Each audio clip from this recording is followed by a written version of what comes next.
Well, thank you very much. Thanks, Ian.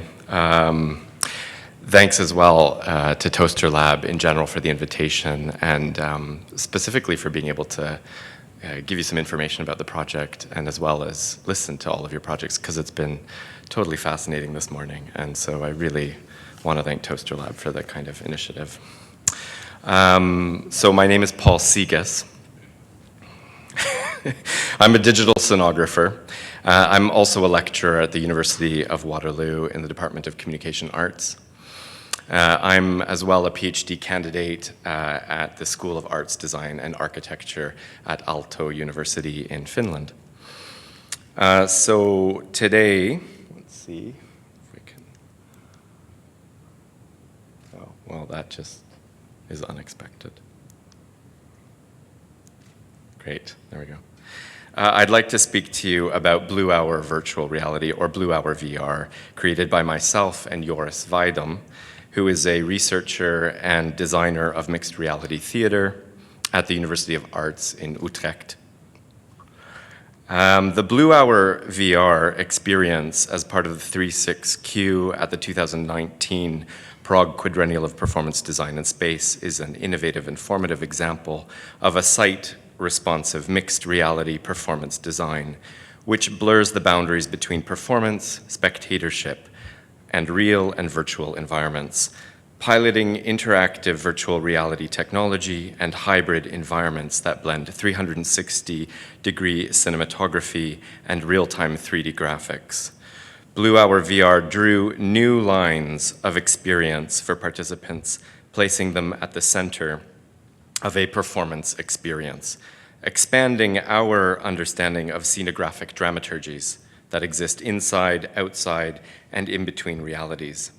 Its artistic impetus was also rooted in a social one, asking the question, what does it mean to be present in relationship to different shifting ecological spaces and the consequences of the Anthropocene? The initial spatial concept for the Mauer Sports Hall, which you see here, which is right next to the Vista Praha Palace, was originated by Roman Tardi, who was inspired by light, its potential and mystical influence on the creation during a phenomenon known as Blue Hour. This term, Blue Hour, is a nautical reference to the period of time when we are unable to visually perceive the difference between sea and sky, and the line of the horizon simply dissolves. This moment of liminality offers up a moment of seeing, of course, when our normative perceptions of space, time, and self become untethered from the quotidian routines of daily life, and in turn offer up new ways of knowing the world around us.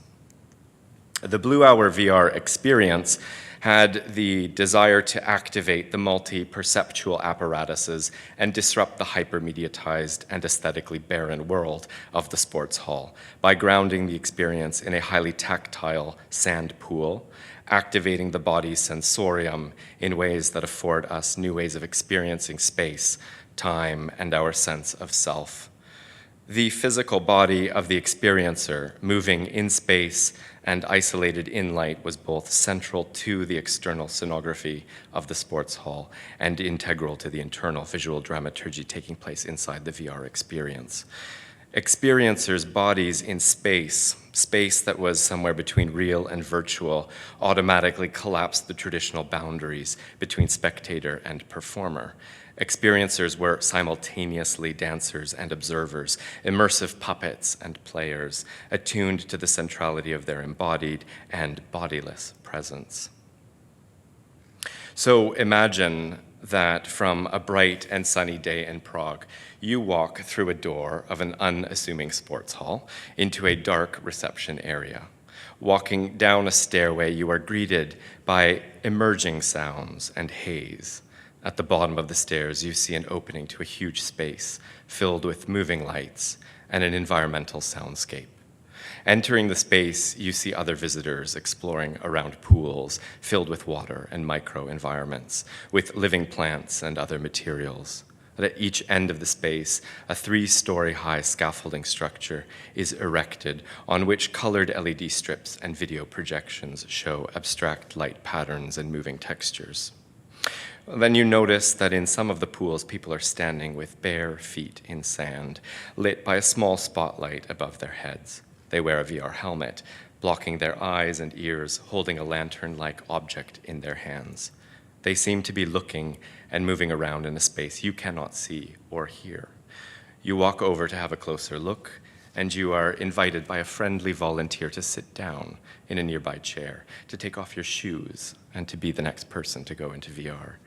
As you stand barefoot to the side of the pool, an attendant then fits a headset over your skull, and you become extremely self-conscious of being watched. Perhaps that's what's prevented you from wanting to try the experience the day before when you visited the Blue Hour. But now you are being dressed and made ready to perform. Your stage fright is interrupted by the attendant who whispers several key instructions. As you look around, you notice the exact replica of the space. The space architecture is replicated one-to-one with your headset, as though you are only wearing a weighty pair of transparent glasses. You take a deep breath, and you step off the edge of the pool into the sand. You feel perhaps unstable at first, and then you remember being on a beach or in a sandbox, or your balance then quickly recalibrates. You reach out and you clasp the acrylic lantern, barely even noticing the incongruities between the virtual space and the real world, or the absence of your arms and hands. Oh, it feels good to hold on to something, real and virtual. As you lift the lantern, the system acknowledges your presence, and small, sprite-like particles begin to emerge from the lantern, casting light shadows into the space. Almost imperceptibly, the sand pool begins to lift you up and slowly moves you to the center of the space. The sonic quality changes, and you cannot quite discern where the sound originates. You know you are being watched. Your attention is seized by the virtual world. The luminescent sprites seem to be rising upwards, collecting and breaking open the roof to allow a voluminous light to pour through the roof, while simultaneously the sand pool begins to rise upwards as the beams of the roof peel away like the bones of a whale, opening up and back and eventually falling away endlessly beneath you. The environment around you transforms into the Blue Hour, and 4 spherical portals emerge from your lantern, pinned to each of the cardinal directions, which you can explore, crouching down and moving towards them in the sand. Once activated, the portal grows in size to eventually swallow you. Now you are surrounded by an ever-changing 360-degree cinematographic video poem. The video poems lament different aspects of the Anthropocene. They are tethered to the 4 seasons. Winter contemplates the fragmentation and dematerialization of nature with its increasing presence of technology in our lives. Spring is a plea to consider the 7th generation. Summer laments the impermanence of human systems and the temporality of the organization. Autumn questions the resilience of a forest in a changing climate. A soap bubble appears on the horizon, slowly growing in size, and eventually it absorbs you. The sudden noise of a Zamboni, a particularly Canadian thing, engulfs you, and it takes you back to a hockey arena, the original Mawa Sports Hall, and it jolts you out of this dreamlike reverie. And soon you find yourself back where you were standing, except that now it seems to be drizzling and there is moss under your feet, and, well, it's a different place. You seem to have made it back to the same space, but sometime in the future, when nature begins to reclaim the human construct of a building. Each experiencer interacted with the sand pool in different ways. Some stood still, rooting themselves to the center of the pool and gazed out forward in a direction only, while others moved around the pool, looked here and there, some crawling, some sitting, some even perching on the ledge, trying to get a glimpse of what might be underneath the pool. Of the approximately 500 people that experienced the Blue Hour VR, few had trouble with either motion sickness, vertigo, or those that did repeatedly came back the next day to try and overcome their body's perceptual blockages. We found in conversation with many of the experiencers that they felt deeply connected to their bodies, despite there being no visual representation of their bodies. Often they would say that this was strange, but not destabilizing or off-putting. In fact, the deep sense of embodiment that experiencers had made us wonder what perceptual apparatuses they used to seamlessly move between the virtual and the real. As with any theatrical performance, the experience of each person was vastly different, but one thing was common to all. After removing the headset, each person was transformed. Felt most often was a kind of joy or exultation, as though they had experienced some profound realization. Often the experiencer needed to describe the journey to an attendant or immediately comment on something that they had discovered. We were struck by the overwhelming need to communicate and share the story of their journey and the act recounted, what they experienced to someone else, someone real. They seemed to be a very necessary part of what was to bring them back from the virtual. Being in relation with other humans also seemed to be necessary, a necessary bridge back from the absence of their virtual bodies.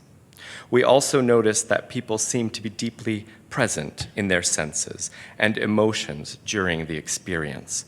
Perhaps this was induced by a feeling of privacy that came from wearing the VR headset, which might afford the kind of conditions whereby people feel permission to let down their guard and become more affected by their emotions. Some people wanted to be left alone after the experience and to contemplate in silence while watching the next person go through the experience. There were a few that were moved to tears and who could not explain why.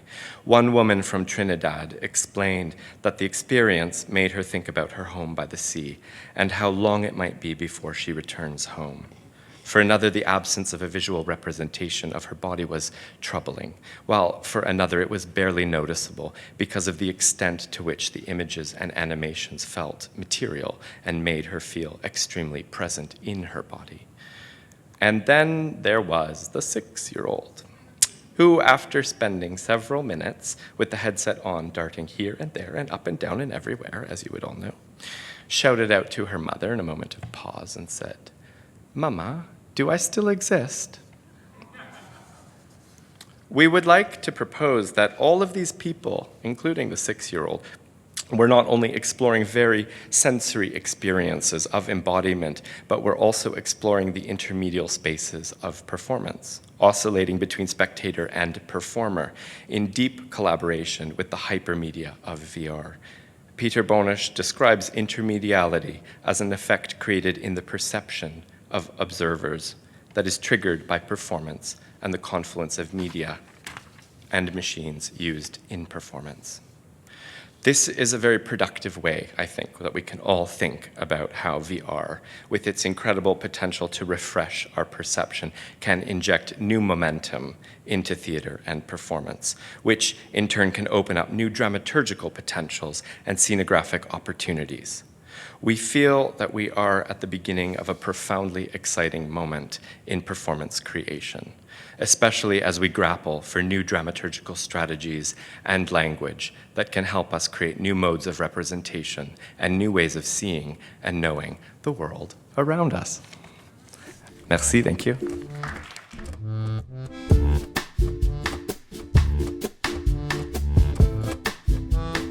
Ha ha ha ha!